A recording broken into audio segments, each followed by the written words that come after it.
अभी तो हवा में हैं लोग। जी। न कोई पार्टी बनी है अभी, न कोई उसका स्ट्रक्चर है। जी। क्या 25 को लेकर यात्रा है? सत्तारूढ़ दल को ये बात को समझना होगा कि आज ये समय की ज़रूरत है, मांग है, उसको स्वीकार कर लेना चाहिए। क्या आपके भाई अजीत सिंह चुनाव लड़ेंगे? तो हम लोग चुनौती स्वीकार कर रहे हैं, मैं तो स्वयं स्वीकार करने को तैयार हूँ। वो इसी इलाके से हैं, चुनाव लड़े यहाँ, मैं तैयार हूँ उनसे लड़ने के लिए। क्या सरकार फिर से डगमगाने वाली है एनडीए? फिर आपके साथ आएंगे? ये कोई लोकतांत्रिक व्यक्ति होते नहीं हैं और इनको कोई ज़मीन की समझ भी नहीं होती है। पार्टी में पहले हरा गमछा रखा जाता था, कार्यकर्ता हो नेता हो, अब क्यों बैन हो गए? तो मैं तो व्यक्तिगत तौर पे गमछा ही रखता हूँ, टोपी भी ज़रूरत पर हम लोग लगाते ही हैं, लगाते हैं। 40 महिलाओं और 40 मुसलमानों को टिकट देने की घोषणा कर चुके हैं। तो उनकी पार्टी का टिकट तो रेलवे के टिकट जैसा है। बीजेपी ने पलटवार किया है कि ये राजद की बी टीम है। अब असमंजस में है प्रशांत किशोर। नहीं स्वीकार करना ही कन्फ्लिक्ट पैदा करना हुआ। पनोरमा ग्रुप, जो सोचता है वो करता है। नमस्कार, आप देख रहे हैं न्यूज हाट। मैं ही कुमोद कुमार। बिहार में तेजस्वी प्रसाद यादव अब जन आभार यात्रा निकाल रहे हैं। जन आभार यात्रा क्यों निकाल रहे हैं, इसके क्या मायने हैं, इसी मसले पे हम ज़्यादा बातचीत करेंगे बक्सर से सांसद सुधाकर सिंह से। सर, लगातार कयास लगाया जा रहा है कि प्रशांत किशोर ने राजद की जमीनें हिला दी है, इसलिए तेजस्वी यादव जन आभार यात्रा निकाल रहे हैं। क्या टटोलने की कोशिश कर रहे हैं? जनसुराज और उसके संस्थापक अभी तो हवा में हैं लोग। जी। न कोई पार्टी बनी है अभी, न कोई उसका स्ट्रक्चर है। जी। वो लोग खुद ही अभी ज़मीन तलाश रहे हैं बिहार में कि उनको पार्टी बनाना चाहिए, नहीं बनाना चाहिए, क्या करना चाहिए, नहीं करना चाहिए। तो उनके बारे में हम लोग की चिंता क्यों होनी चाहिए? कहाँ हमारी चिंता है? जी। और हमारी यात्रा तेजस्वी यादव जी की यात्रा, पार्टी की यात्रा तो प्रस्तावित यात्रा था। क्या 25 को लेकर यात्रा है? हमारी 25 की यात्रा और 30 की यात्रा नहीं होती। जी। हमारी एक पुरानी राजनीतिक दल है और अपने हम राजनीतिक दल के नाते लगातार बिहार के लोगों से हम लोग संवाद करते हैं, पार्टी नेतृत्व संवाद करता है और हम उसके हिसाब से अपने पार्टी की नीतियों सिद्धांतों में जो भी संभव है उसमें बदलाव भी लाते हैं और या फिर हम अपने उस नीति सिद्धांत पर आगे हम बढ़ते हैं। इसको कोई चुनाव 25 में है इसलिए उस नज़रिए से नहीं देखा जा सकता। जी।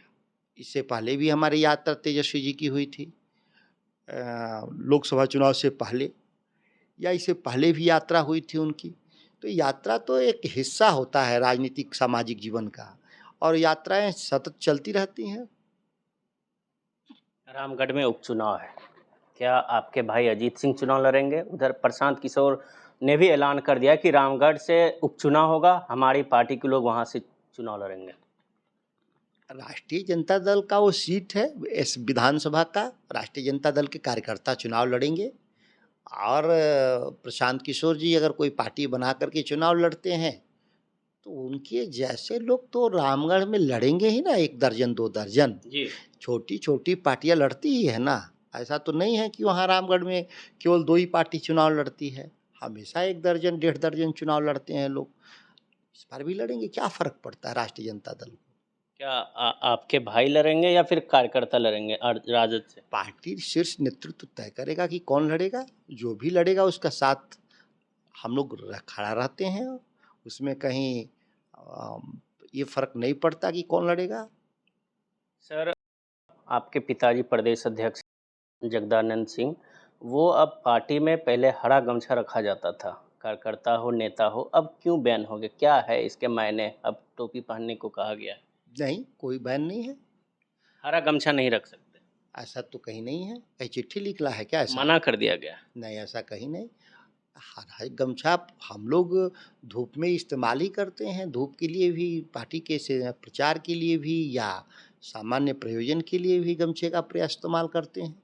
और टोपी पार्टी का हरा है ही, जो लोग संभव है लोग लगाते ही लगाते हैं और आज से नहीं लगाते, लंबे समय से लगाते हैं टोपी। और थोड़ा आसान होता है गमछा लेना, उसका कई उससे उतने निवेश से हम लोगों को उसका कई विकल्प मिलता है गमछे से। तो मैं तो व्यक्तिगत तौर पे गमछा ही रखता हूँ, टोपी भी ज़रूरत पर हम लोग लगाते ही हैं, लगाते हैं। आप लोग बता रहे थे प्रशांत किशोर भारतीय जनता पार्टी बीजेपी की बी टीम है। अब बीजेपी ने पलटवार किया है कि ये राजद की बी टीम है। अब असमंजस में है प्रशांत किशोर। हमारे साथ तो कभी प्रशांत किशोर रहे नहीं, राष्ट्रीय जनता दल के साथ। जब से महागठबंधन के लिए उनका काम किया ना सर। महागठबंधन के लिए नहीं काम किए थे, नीतीश कुमार के लिए काम किए थे। महागठबंधन के लिए काम नहीं किया था उन्होंने। हम लोग ऐसे लोगों के लिए कोई ज़रूरत नहीं है राष्ट्रीय जनता दल को। जी हमारा पार्टी नेतृत्व, हमारे कार्यकर्ता और हमारे मतदाता, जी ये अपने सामंजस्य से हम लोग चुनाव लड़ लेते हैं। हम लोग कोई बहुत इस तरह के लोगों को बहुत तरजीह नहीं देते, क्योंकि ये कोई लोकतांत्रिक व्यक्ति होते नहीं हैं और इनको कोई ज़मीन की समझ भी नहीं होती है। थोड़े डिजिटल प्लेटफॉर्म पे प्रचार के लिए कुछ लोगों की ज़रूरत पड़ती है, तो पार्टी में ही बहुत काफ़ी लड़के हैं लोग, उस काम को देख लेते हैं लोग। आपने एक बयान दिया था कि प्रशांत किशोर यदि चुनाव रामगढ़ से उपचुनाव लड़ते हैं तो हम खुद एमपी छोड़ के फिर से रामगढ़ का चुनाव लड़ेंगे। कह रहे हैं कि रामगढ़ जनसुराज लड़ेगा, जी तो मैंने तो कहा कि जनसुराज रामगढ़ लड़ेगा तो स्वयं लड़े अध्यक्ष जी उस पार्टी के रामगढ़। जी इसी इलाके के हैं भी वो लड़ें चुनाव रामगढ़, लड़ेंगे तो मैं तैयार हूँ उनके साथ। वो जो चुनौती दे रहे हैं घूम घूम के बिहार में सबको, तो हम लोग चुनौती स्वीकार कर रहे हैं, मैं तो स्वयं स्वीकार करने को तैयार हूँ। वो इसी इलाके से हैं, चुनाव लड़े यहाँ, मैं तैयार हूँ उनसे लड़ने के लिए। सर, तेजस्वी प्रसाद यादव नीतीश कुमार से मिल रहे हैं आजकल। क्या सरकार फिर से डगमगाने वाली है? एनडीए फिर आपके साथ आएंगे? भारत के संविधान में बहुत सारी नियुक्तियों को लेकर के सत्ता पक्ष, जी मुख्यमंत्री, नेता सदन और प्रतिपक्ष के नेता और विधानसभा के अध्यक्ष, ये तीन कमेटियां हो, तीन लोग या चार लोगों की कमेटी होती है जो नियुक्ति करती है, बहुत सारे संवैधानिक पद पर नियुक्ति करती है। उसमें मानवाधिकार भी एक संवैधानिक पद था, वो जगह खाली थी, उसकी बैठक थी। उस बैठक में का वो एजेंडा बहुत साफ था। ये सब कयास लगाने की कहाँ ज़रूरत पड़ गई इस सब की कि हम लोगों का कोई नया अलाइनमेंट होना, तो मीडिया का कयास है, अपना लगा रहे हैं लोग। सर, 1 सितंबर को जातिगत जनगणना को लेकर पूरे बिहार में लालू प्रसाद यादव और तेजस्वी यादव ने प्रदर्शन किया था कि जिसकी जितनी हिस्सेदारी उतनी भागीदारी होनी चाहिए। दूसरी तरफ प्रशांत किशोर जो है हर सप्ताह हर संडे को बापू सभागार भर रहे हैं। वो 40 महिलाओं और 40 मुसलमानों को टिकट देने की घोषणा कर चुके हैं। क्या लगता है वो भी जाति जनगणना के हिसाब से चल रहे हैं?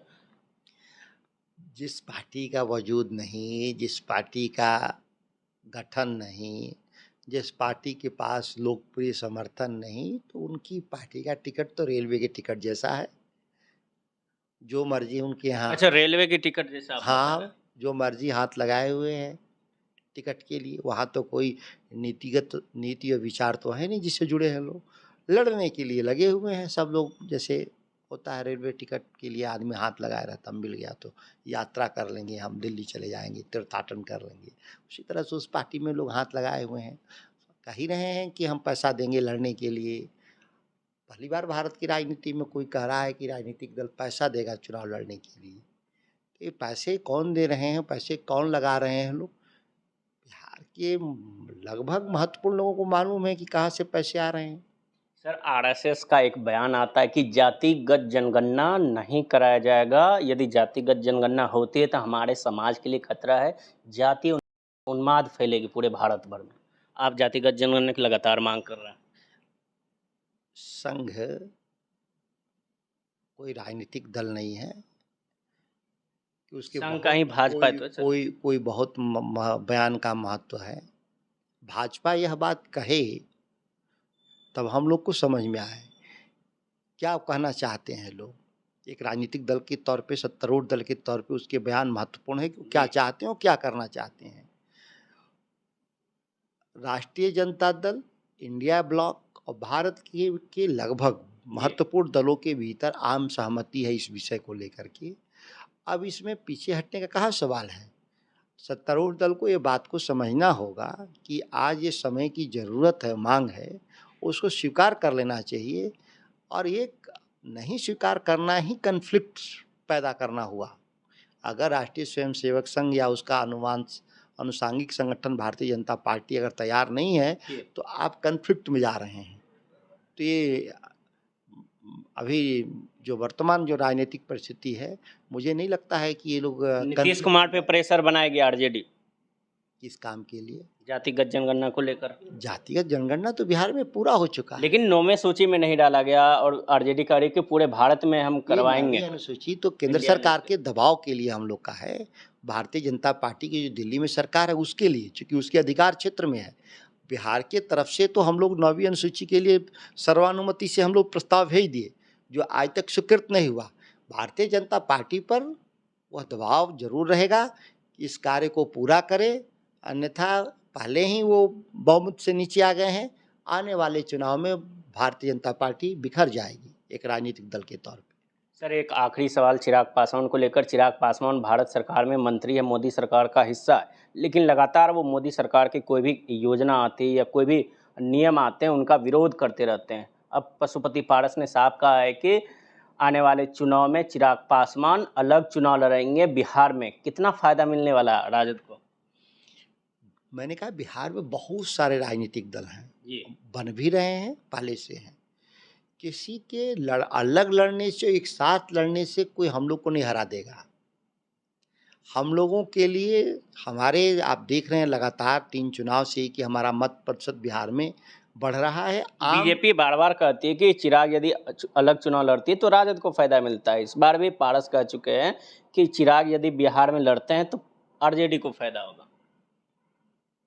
क्या फर्क पड़ता है कि कौन कहाँ से लड़ रहा है?